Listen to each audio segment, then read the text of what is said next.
मोहम्मद सल्लल्लाहु अलैहि वसल्लम ने 6 साल की बीबी आयशा से शादी किया, 9 साल में उसके साथ इंटरकोर्स कर लिया। 3 साल का जो वक्त था, वो 3 साल में एक छोटी सी बच्ची आयशा को खिला पिला करके मोटा तगड़ा किया गया ताकि पैगंबर मोहम्मद को सेक्स करने में अच्छा लगे। मोहतरम नादरीन और सामईन, इस मुर्तद औरत को तो आप सब जानते होंगे। इसका नाम लेना भी अपनी जुबान को नापाक और गंदा करने के मुतरादिफ है, लिहाजा इसका नाम लिए बगैर मैं आपके सामने कुछ बात रखना चाहता हूँ। और बात वो यह है कि इस वक्त पूरे मुल्क भारत में इसका एक बयान ट्रेंड पर चल रहा है, और बयान क्या है वो आपने सुन लिया। मुहम्मद रसूलुल्लाह सल्लल्लाहु अलैहि वसल्लम की और अम्मा आयशा रज़ियल्लाहु ताला अन्हा की शान में इसने एक बड़ी गुस्ताखी की है।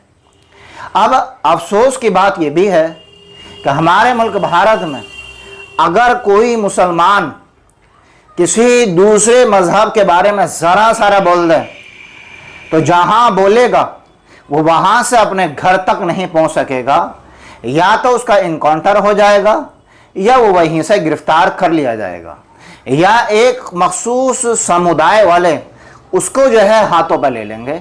ये हमारे मुल्क भारत की इस वक्त रियलिटी है, और इसको ये बयान दिए हुए कई दिन गुजर चुके हैं और कई जगह इसके खिलाफ FIR हो चुकी है, और जंतर मंतर पर इसके खिलाफ प्रोटेस्ट करने की तैयारी, और वहाँ पर नौजवान कुछ वकील लोग भी पहुँचे, लेकिन इसके खिलाफ कहीं से भी कोई कदम नहीं उठाया गया है।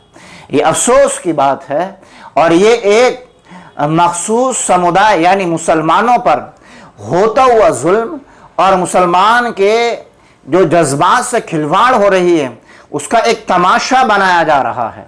गोया ये कह लीजिए कि कानून हमारे मुल्क भारत में सारा जो बना है वो मुसलमानों के लिए बना है, दूसरे लोगों के लिए कानून नहीं बना। दूसरे लोग मुसलमानों को गाली दे लें, मुसलमानों के इस्लाम को बुरा भला कह लें, मुसलमानों के नबी को, मुसलमानों के रब को, अल्लाह को जो चाहे उनकी शान में गुस्ताखी कर लें, उनके खिलाफ कोई कार्रवाई नहीं होती। और अगर जहां मुसलमान से जरा सारी गलती हो जाए एकदम फौरन उसके खिलाफ एक्शन लिया जाता है, भारी फौज उसके दरवाजे पर पहुंच जाती है। लेकिन ये बदतरीन मुर्तद औरत कई दिन हो गए और ऐसे ही खुली हुई फिर रही है। जब इसके खिलाफ जगह जगह से आवाज उठाई गई और इसके खिलाफ FIR हुई और इसके खिलाफ जुबान नौजवानों ने खोली, तो फिर इसकी टोन बदली। टोन क्या बदली वो सुनिए, देखिए क्या कह रही है। अगर अभी पैगंबर मोहम्मद सल्लल्लाहु अलैहि वसल्लम होते तो शायद वो नाराज हो जाते इन लोगों से, क्योंकि पैगंबर मोहम्मद सल्लल्लाहु अलैहि वसल्लम तो वो थे जो अपनी बेटियों के लिए सर की पगड़ी बिछा दिया करते थे, नजरें झुकी होती थी जब वो औरत से बात करते थे, जबान उनके जो है वो नरम होती थी, आवाज जो है वो बहुत धीमी होती थी जब वो किसी महिला से बात करते थे। तो ये कौन से लोग हैं जो मुझे गालियां दे रहे हैं? ये कौन से लोग हैं जो मेरी तस्वीरें AI से बना रहे हैं? ये कौन से लोग हैं जो मुझे अभद्र इतनी ओछी और गंदी गाली दे रहे हैं? ये कौन से लोग हैं जो मेरी माँ को गाली दे रहे हैं? ये कौन से लोग हैं जो मेरे अब्बा को गाली दे रहे हैं? ये कौन से लोग हैं?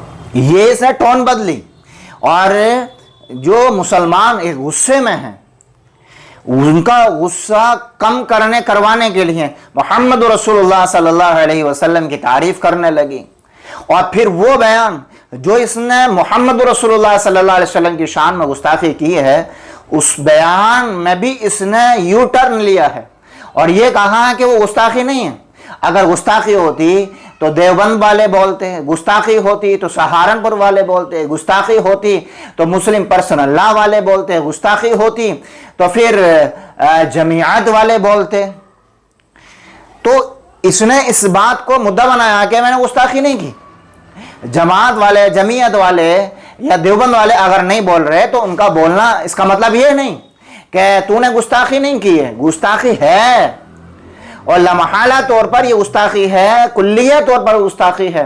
नहीं बोल रहे तो उनका कसूर है, उनको बोलना चाहिए, जमीयत को बोलना चाहिए, जमातों को बोलना चाहिए, मदरसे वालों को बोलना चाहिए। हम बोलने का मतलब ये नहीं कि तुम सड़कों पर आए हा हुल्ला करो, शोर शराबा करो, इसके खिलाफ FIR हो। اب کہیں اگر ایف آئی آر ہو رہی ہے تو 150 لوگ میں نے اکٹھے کر لی ایف آئی آر ہو گئی, 10-20 لوگ آپ نے اکٹھے کر لی ایف آئی آر ہو گئی, ان کا اتنا کوئی خاص وزن نہیں ہوتا. ہمارے ملک بھارت میں جو وزن اگر ہے تو جمعیت کا ہے, مسلم پرسنل لا کا ہے. مسلم پرسنل لا جتنے بھی پروٹیسٹ کر رہی ہے, جتنے اجلاس کر رہی ہے, یا جمعیت جتنے بھی کر رہی ہے, جہاں کہیں بھی کر رہی ہے, کیوں کر رہی ہے, کس لیے کر رہی ہے؟ اگر محمد رسول اللہ صلی اللہ علیہ وسلم کی ناموس محفوظ نہیں ہے, آپ کی عزت محفوظ نہیں ہے, آپ کی شان میں گستاخی کی جا رہی ہے, تو آپ کے یہ جلسے, آپ کی یہ میٹنگیں, آپ کی یہ بیٹھکیں کس کام کی ہیں؟ یہ جس ملک میں حضور صلی اللہ علیہ وسلم کی عزت محفوظ نہیں ہے, تو ان لوگوں کو ایف آئی آر کروانی چاہیے. نہیں کی ہے تو غلطی ہے. یا ہو سکتا ہے اس لیے یہ جمعیتیں اور مسلم پرسنل وغیرہ نہیں بول رہے کہ ایسے لوگوں کے بیان کو بھاؤ نہیں دیا جاتا, کیونکہ یہ لوگ جھوٹی شہرت حاصل کرنے کے لیے ہمارے نبی کا, اسلام کا, مسلمانوں کا سہارا لیتے ہیں, اور یہ پتہ نہیں کن کو راضی کرنے کے لیے اور کن کے پہلوؤں میں بیٹھنے کے لیے ایسی حرکتیں کرتی ہے. آئے دن اس کے ایسے بیان جو ہیں وائرل ہوتے رہتے ہیں. تو بڑے افسوس کی بات ہے کہ ایک عورت ہمارے نبی کی شان میں گستاخی کر دیتی ہے اور اس کے خلاف کوئی ٹھوس قدم نہیں اٹھایا جاتا. دوسری بات اور آخری بات یہ ہے کہ اگر یہ جمعیت ہیں, یہ مسلم پرسنل لا نہیں بولے اور مسلمان جذبات میں آ گیا, نوجوان جذبات میں آ گیا, اگرچہ نہیں آنا چاہیے, اور سڑکوں پر نکل گیا اور کوئی فساد ہو گیا, کوئی ہنسا بھڑک گئی, تو اس کا ذمہ دار کون ہوگا؟ تو اگر اس کے خلاف ایکشن لیا جائے تو مناسب یہی رہے گا اور فضا خراب ہونے سے بچ جائے گی. اور نوجوانوں سے میں کہتا ہوں کہ آپ اپنے جذبات کو قابو میں رکھیں, جہاں بھی قدم اٹھائیں لیگل طریقے سے قدم اٹھائیں, قانونی طور پر قدم اٹھائیں, کوئی بھی جذبات میں آ کر الٹی سیدھی حرکت نہ کریں کہ ایسا نہ ہو قانون کے شکنجے میں خود آپ الٹا پھنس جائیں.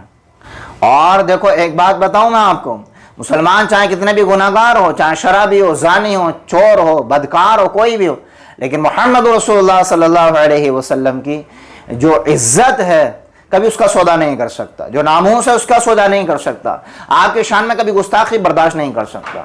تو اگر آپ چاہتے ہیں کہ اس کے خلاف وارنٹ جاری ہو, اس کو اریسٹ کیا جائے, تو اس ویڈیو کو وائرل کیجیے اور آواز اٹھائیے, اور چینل کو سبسکرائب ضرور کیجیے. کمنٹ باکس میں اپنے خیالات کا اظہار ضرور کیجیے.